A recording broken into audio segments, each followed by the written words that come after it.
অষ্টম শ্রেণীর বাংলা, ইংরেজি, গণিত, বিজ্ঞান ইত্যাদি সকল বিষয়ের বার্ষিক প্রস্তুতি হোক আমাদের সঙ্গে। আসসালামু আলাইকুম। আজকে তোমাদের বাংলা বিষয়ের ষষ্ঠ অধ্যায় সাহিত্য পড়ি সাহিত্য লিখি অধ্যায়টির প্রথম পরিচ্ছেদের কবিতা ৬ নিয়ে আলোচনা করব। তোমাদের কোনো প্রশ্ন থাকলে অবশ্যই কমেন্টে জানাতে পারো এবং এই অধ্যায়ের অন্যান্য পর্বের লিঙ্ক ডেসক্রিপশন ও কমেন্টে দেওয়া হয়েছে। চলো পর্ব ৭ শুরু করি। এই পরিচ্ছেদে তোমাদের মোট ৬টি কবিতা রয়েছে। কবিতা পরিচয়। আজকে আমরা এই কবিতাটির মূলভাব ও সকল কাজের সমাধান দেখব। এই কবিতাটির নাম ছাড়পত্র, লিখেছেন সুকান্ত ভট্টাচার্য। এই কবিতাটি সুকান্ত ভট্টাচার্যের ছাড়পত্র কবিতার বই থেকে নেওয়া হয়েছে।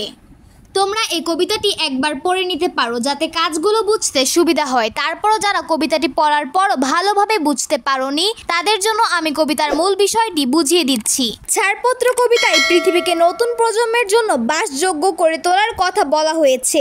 কবিতায় বলা হয়েছে, আজ রাতেই যে শিশুটি জন্মেছে সেই শিশুটি চিৎকার করে জানাচ্ছে পুরো পৃথিবীতে তার ঘুরে বেড়ানোর অধিকার আছে। যদিও সে অসহায় তবুও তার হাত দৃঢ় প্রতিজ্ঞায় মুষ্টিবদ্ধ। শিশুর এই অবস্থান কেউ বোঝে না বলে অবজ্ঞা করে, কিন্তু কবি নতুন যুগের চিঠি পেয়েছেন, তাই তিনি জানেন নতুন শিশুকে তার স্থান ছেড়ে দিতে হবে। এজন্য কবি জীর্ণ, মৃত্যু আর ধ্বংসস্তূপ সরিয়ে পৃথিবীকে শিশুর জন্য বাসযোগ্য করে রেখে যেতে চান এবং নিজের রক্তে শিশুকে আশীর্বাদ করে ইতিহাসের অংশ হতে চান। মূলত এই বিষয়টি কবি তার ছাড়পত্র কবিতায় ফুটিয়ে তুলেছেন। তোমরা কবিতাটির এই মূল বক্তব্যটি লিখে রাখতে পারো যাতে এই কবিতা ধারা তুমি কি বুঝতে পেরেছো এমন কোনো প্রশ্ন শিক্ষক তোমাকে জিজ্ঞেস করলে তুমি বলতে পারো। আশা করি কবিতাটি বুঝতে পেরেছো। এই কবিতার কোনো শব্দের অর্থ বুঝতে না পারলে অবশ্যই আমাকে কমেন্টে জিজ্ঞেস করবে, আমি তোমাদের উত্তর দিব।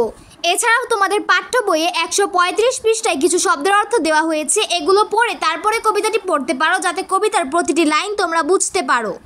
এরপর ৬.১.১২ কবিতার গঠন বুঝি। এখানে তোমাদেরকে একটি কাজ দেওয়া হয়েছে। কাজটি হলো ছাড়পত্র কবিতায় অন্তমিল আছে কিনা, তাল দিয়ে পড়া যায় কিনা, শব্দরূপের পরিবর্তন ঘটেছে কিনা, কোনো স্তবক আছে কিনা, পড়ার গতি বা লয় কেমন এবং উপমার প্রয়োগ হয়েছে কিনা, এসব নিয়ে সহপাঠীর সাথে আলোচনা করো। তোমাদেরকে এখানে অনেকগুলো প্রশ্ন করা হয়েছে, তো আমি এখন তোমাদেরকে এই কাজের উত্তর দেখিয়ে দিব। আমাদের এই কাজটিতে সর্বপ্রথমে জিজ্ঞেস করা হয়েছিল কবিতায় অন্তমিল আছে কিনা। ছাড়পত্র কবিতায় কোনো অন্তমিল নেই।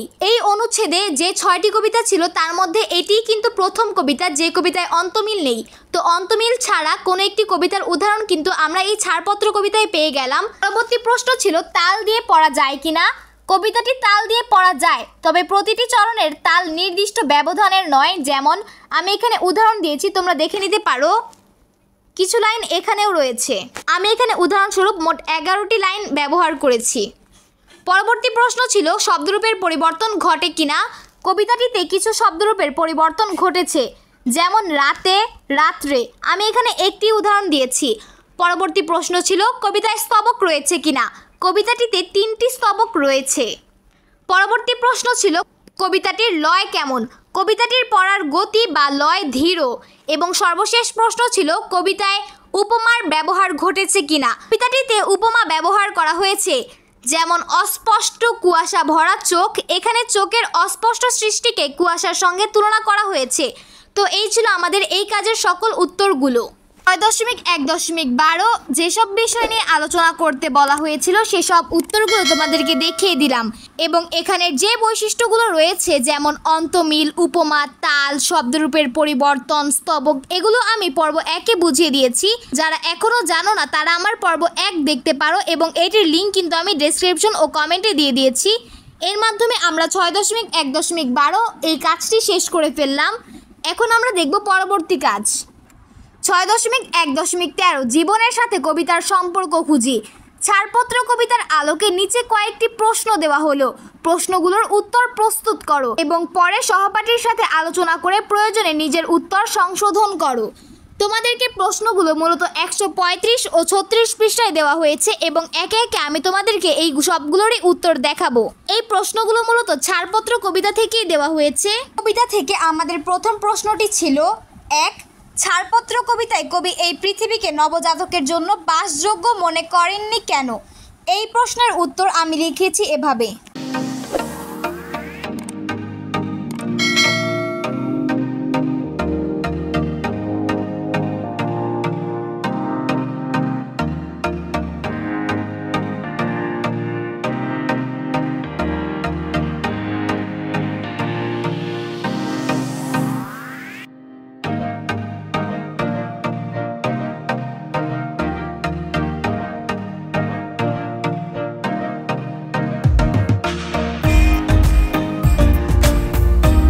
এরপর আমাদের দ্বিতীয় প্রশ্নটি হলো 2, প্রাণপণে পৃথিবীর সরাব জঞ্জাল।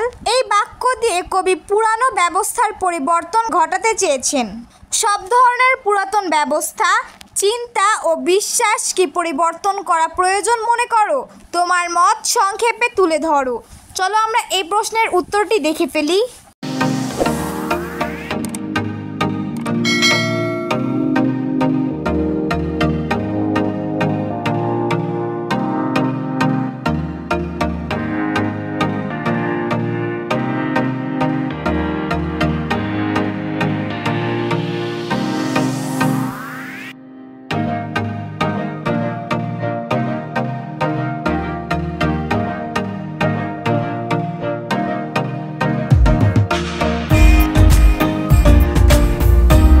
কবিতার সর্বশেষ প্রশ্নটি হলো 3, তোমার পরিবার, বিদ্যালয় বা সমাজের কোন বিষয়গুলো পরিবর্তন করা হলে তা সবার জন্য মঙ্গলকর হবে বলে মনে করো?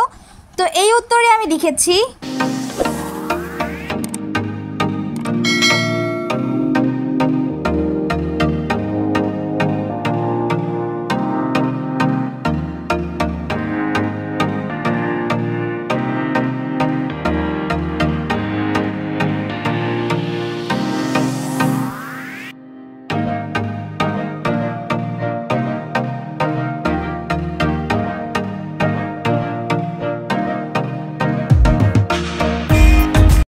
কিন্তু এখানে মোট 3টি কারণ লিখেছি এবং এই প্রশ্নটির মাধ্যমে আমাদেরকে যে সকল প্রশ্ন করা হয়েছিল সেই সকল উত্তরগুলো হয়ে গেল।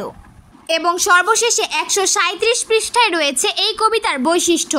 এখানে মোট 6টি বৈশিষ্ট্য লেখা রয়েছে এবং এই সবগুলো বৈশিষ্ট্য একটু আগে আমি তোমাদেরকে দেখিয়েছিলাম।